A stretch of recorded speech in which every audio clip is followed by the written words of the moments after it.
નમસ્કાર મિત્રો, સૌહાર્દ બક્ષી from Veera care.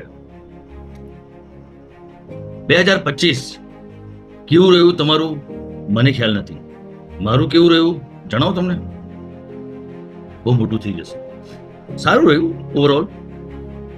હવે બધી જ જે દાવ છે, બધો જ જે બેટ છે, that depends on how I can pursue my 2026 એટલે 2026 ને હું કેવું બનાવવા માંગુ છું. એટલે તમને સૌને પણ વિનંતી કે જે ગયું, જે વીતી ગયું તેને જવા દો. જે આવી રહ્યું છે એને વેલકમ કરો અને એને શ્રેષ્ઠ, અતિ ઉત્તમ બનાવવાના પ્રયાસ કરો, જેમ હું કરી રહ્યો છું.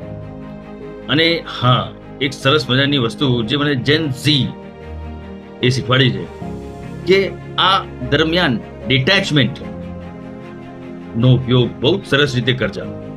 કારણ કે ડિટેચમેન્ટ એક એવી વસ્તુ છે ને ભાઈ,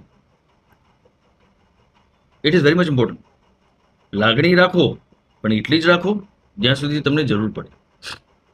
લાગણી પછી પણ રાખવાની, પણ એ લાગણીમાં વહી નહીં જવાનું. બરાબર છે? સો એનીવેઝ, તમને સૌને આવનારા વર્ષના શુભ શુભકામનાઓ અને I wish you the best that you can make your own career, business, family and everything that you like. તમારો પ્રેમ જ્યાં જ્યાં વહેંચાયેલો છે તમારા દિલમાં, દિમાગમાં, તે દરેક જગ્યાથી તમને પ્રેમનું રિટર્ન્સ મળે, ROI મળે, એવી અપેક્ષા સાથે સૌહાર્દ બક્ષી તમને વિશ આપી રહ્યો છે for the best of upcoming new year 2026.